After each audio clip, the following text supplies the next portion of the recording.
अशोक भारती जी, आप इस पूरे घटनाक्रम को कैसे देखते हैं? इससे एससी, खासकर अनुसूचित जाति की जो सामाजिक स्थिति है, उस पर क्या फ़र्क देखते हैं? और मैं एक और सवाल इसी के साथ ही जोड़ देता हूं ताकि आपको पूरा समय मिले अपना जवाब देने के लिए। 1950 में जब संविधान बन रहा था, तो अनुच्छेद 341 में सिर्फ हिंदुओं का रखा गया था, जिनमें अनुसूचित जाति का लाभ मिलेगा। फिर 1956 में इनमें सिख को और 1990 में बौद्ध को भी शामिल किया गया। क्या सरकार यही फायदा, यही लाभ मुस्लिमों और ईसाइयों तक नहीं पहुंचा सकती है? और दूसरा, आज का जो फैसला है उसमें सामाजिक स्थिति में अनुसूचित जातियों पर इसका क्या प्रभाव पड़ेगा? अशोक जी। देखिए, मैं आपका बहुत बहुत शुक्रिया करना चाहता हूं। और मैंने वकील साहब को बहुत ध्यान से सुना है, लेकिन मैं 3-4 चीज़ें कहना चाहता हूं। जो उन्होंने SC/ST एक्ट के ऊपर जो अपना जहर उगला है, वो तो कोई भी अपर कास्ट व्यक्ति होगा वो उगलेगा ही उगलेगा। पता नहीं शेड्यूल ट्राइब ने उनकी क्या भैंस खोल ली है, जो उनको कुछ और मिले ना मिले सीधा शेड्यूल ट्राइब के एक्ट को, उसके दर्ज मुकदमों को फर्जी बताना शुरू कर देते हैं। एविडेंस नहीं होगा उनके पास कोई दस्तावेज नहीं होंगे, उनके पास कोई रिकॉर्ड नहीं होगा, उनके पास कोई डेटा नहीं होगा, लेकिन पंचों की बात शर्माते हुए नाला वहीं बहाएंगे। खैर एनीवे, तो मैं ये बताना चाहता हूं कि आई विल कंटेस्ट दैट और इनके साथ बात भी करेंगे इस मुद्दे पे। लेकिन फिलहाल मैं जो असली मुद्दा है उस पर आना चाहता हूं। मैं जी। असली मुद्दा ये है कि ये जो मुद्दा है, इसमें एक पादरी साहब को लोगों ने पीटा। वो अपनी प्रेयर कर रहे थे, और पादरी साहब, हम सब जानते हैं कि वो तो ईसाई होंगे।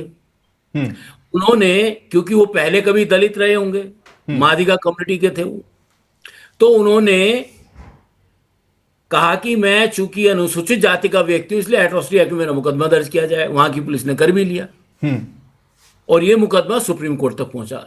सुप्रीम कोर्ट ने जो जजमेंट दिया है, उन्होंने ये कहा है कि कोई भी व्यक्ति जो हिंदू नहीं है, जो सिख नहीं है, जो बौद्ध नहीं है, वो शेड्यूल कास्ट नहीं हो सकता। और ये कानून सम्मत है, संविधान सम्मत है। और मैं आपकी बात, केशव जी, आपकी भी एक बात दुरुस्त करना चाहता हूं जी। मुझे लगता है कि आपको भी थोड़ा सा समझना चाहिए कि जो सिखों का मसला 1956 में नहीं हुआ था, वो मुद्दा भी 1950 में ही तय हो गया था। जी। यानी सिख और हिंदू, दस्तावेज पे देखें, 1956 में उन्हें सर मैंने सिखों सारे को दस्तावेज शामिल देखे, किया उन्हीं गया का है रेफरेंस दे रहा हूं मैं अनुच्छेद आपको। सर 341 मैं में। 1956 पे भी आऊंगा, मैं 1956 पे भी आऊंगा। ठीक। और मैं दुरुस्त करना चाहता हूं, क्योंकि ठीक। ये गंदगी भारत के एक बड़े सुप्रीम कोर्ट के जज की फैलाई हुई है। उस गंदगी को मैं स्पष्ट करना चाहता हूं। ठीक। उसको लेकर वो आर्थिक न्याय आयोग का एक आर्थिक आयोग बना था, केंद्र सरकार ने बनाया था। उसके वो चेयरमैन थे, उनकी फैलाई हुई गंदगी है, जिन्होंने पूरे कानून को तोड़ मरोड़ के अपने हिसाब से डिफाइन करने की कोशिश की। उस पर भी आऊंगा। ठीक है। ठीक है। बहरहाल आज के जजमेंट पे आते हैं अशोक जी। आज के जजमेंट से अनुसूचित जातियों का आप समाज में क्या देखते हैं स्थान, किस तरह से ये प्रभावित होगा? मैं आज क्या ही के उनकी मुद्दे धार्मिक स्वतंत्रता प्रभावित होगी? जी, असल मैं सवाल उसी ये पे है। आना चाहता हूं। मैं उसी पे आना चाहता हूं। तो बात यह है कि अनुसूचित जातियों में जो दलित ईसाई हैं, जो अपने आप को दलित ईसाई कहते हैं, जो दलित मुसलमान हैं, जो पसमानदा अपने आप को कहते हैं, उनकी आबादी मुश्किल से 1 या 2% है शेड्यूल कास्ट का। तो दलित समाज पर इससे कोई असर पड़ने वाला नहीं है। लेकिन, और दूसरी बात ये कि जो कन्वर्जन है, दलितों का कन्वर्जन तो बुद्धिज्म में हो रहा है। ठीक है। अगर आप केरल जाएंगे तो आपको पता लगा सारे के सारे अपर कास्ट क्रिश्चियन बन गए वहां पर। और वो ऐसे क्रिश्चियन बने कि जो शेड्यूल कास्ट से कन्वर्ट होके जाता है क्रिश्चियन में, उसको अपने चर्चों में घुसने नहीं देते। तमिलनाडु में भी ऐसा ही है, आंध्र प्रदेश में भी ऐसा ही है, तेलंगाना में भी ऐसा ही है। तो हमें समझना है मुद्दा कुछ और है। क्या तो इसलिए मुद्दा है? दलितों के लिए, लेकिन इसका एक इंप्लीकेशन है। इसका इंप्लीकेशन ये होता है कि बहुत सारे लोग केवल शेड्यूल कास्ट बने रहने के लिए असल में तो अपने आप को हिंदू कहते हैं, लेकिन वो कन्वर्ट हो गए होते हैं। हम्म। एक बात। दूसरी बात ये, जो सैद्धांतिक है, सैद्धांतिक बात ये है कि इस्लाम और क्रिश्चियनिटी में जाति नाम का कोई इंस्टीट्यूशन नहीं है। ठीक। इसलिए चूंकि वहां पे कोई इंस्टीट्यूशन नहीं है, हम्म। तो वहां पर जो है अनटचेबिलिटी का कॉन्सेप्ट नहीं है। हम्म।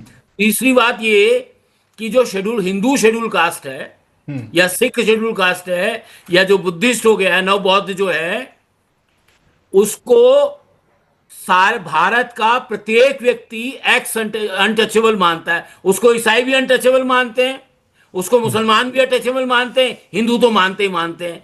लेकिन दलित ईसाइयों के मसले में, मुसलमान ईसाइयों के दलित मुसलमानों के मसले में उनको कोई दलित नहीं मानता। उनको वो पहले नहीं मुसलमान भारती जी, मानते हैं, पहले ईसाई भारती जी, मानते हैं, और उनके भारती साथ जी, कोई यू भेदभाव कैन नहीं नॉट होता। Blow hot and cold in the same breath. आप एक तरफ कह रहे हैं कि वहां पर कोई जातियां नहीं है, आप दूसरी तरफ कह रहे हैं कि वहां पर कोई उनको अनुसूचित जाति मानता नहीं है। दोनों साथ साथ कैसे हो सकता है? मैं या वही तो बता इस्लाम रहा में हूं भी जातियां हैं, क्रिश्चियनिटी में भी जातियां हैं, या फिर नहीं ये है? क्या है कि इस देश में सैद्धांत तौर पर इस क्रिश्चियनिटी में कोई जाति नहीं है, इस्लाम में कोई जाति नहीं है, लेकिन ठीक। भारत के मुसलमानों और भारत तब के ईसाइयों तब तो ने। आपको सुप्रीम कोर्ट के इस फैसले का स्वागत करना चाहिए ना। मैं तो कर रहा हूं ना, मैंने कब अच्छा, मना किया? ठीक। मैं फिर तो फिर आपका चीजों को विरोध किस स्पष्ट बात कर पे रहा था हूं। रुद्र विक्रम मैं सिंह तो जी से? चीजों को स्पष्ट कर रहा हूं। मैं स्पष्ट ये कर रहा हूं कि हमें ये समझना है, ईसाइयों को धन्यवाद देना चाहिए, ठीक। मुसलमानों को, इस्लाम को धन्यवाद देना चाहिए कि जो जातिवाद उनके धर्मों में है नहीं, उसको रोकने का काम किया है सुप्रीम कोर्ट ने, अच्छा। उसको प्योर करने का काम किया लेकिन है। भारती जी नहीं जिस तो तरीके से हिंदुओं से आपने, भारती जाति जी, व्यवस्था ईसाई में भी जारी थी, मुसलमानों में भी जारी थी। अरे भाई, ये गंदगी केवल हिंदुओं में रहने दो।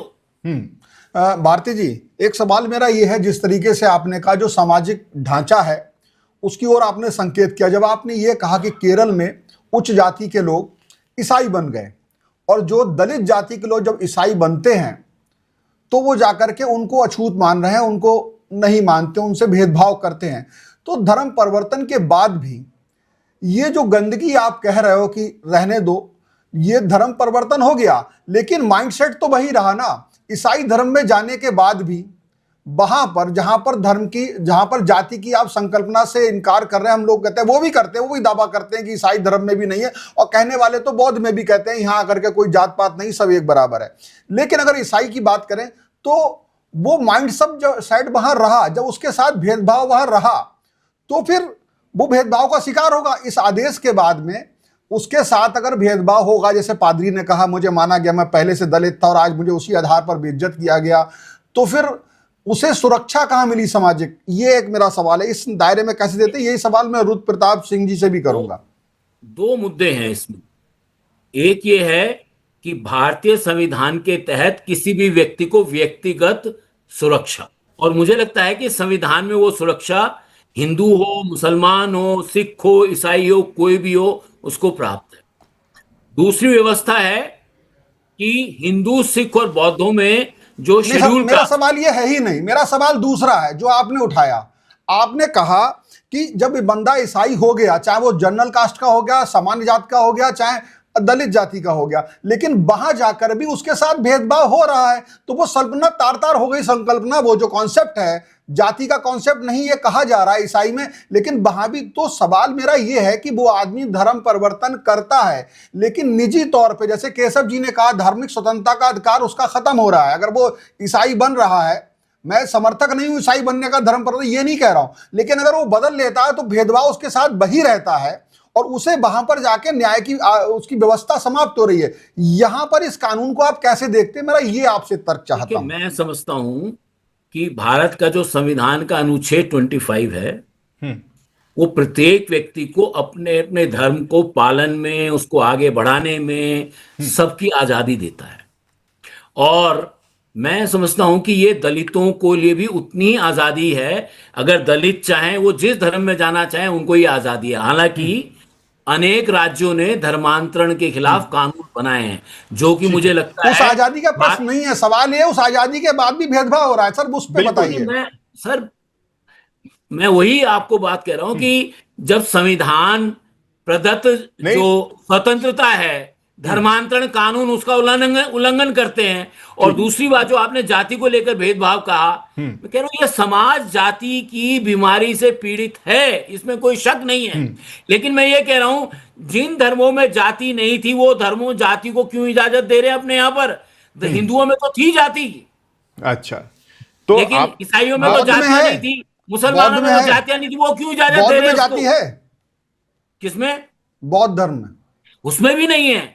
हमने तो 1990 में कहा था कि तो फिर माननीय बौद्ध धर्म जब को क्यों इसमें शामिल रामविलास किया गया है? पासवान फिर जी बौद्धों ने, को ये लाभ क्यों मिलता रहना चाहिए SC ST मैं एक्ट वही का? आ रहा हूं कि रामविलास पासवान जी ने जब बौद्धों के वो SC में शामिल किया, हमने उनका विरोध किया था कि दलित जो एक गंदगी से निकल कर आ रहे थे, वो बुद्धिस्ट बन रहे थे, वो किसी चीज की जरूरत नहीं थी, बिल्कुल। उनको तो दोबारा आपका, उस मैं गंदगी में आपकी डलवा मंशा दिया अगर उन्होंने। समझूं तो आपकी मंशा यह है कि जो व्यक्ति बौद्ध में धर्म में हो, वहां पे भी दलित और SC ST का कोई संकल्पना खत्म कर देनी चाहिए। आप इसके समर्थक हो? बिल्कुल, मैं समर्थक हूं। Subscribe to One India and never miss an update. Download the One India app now.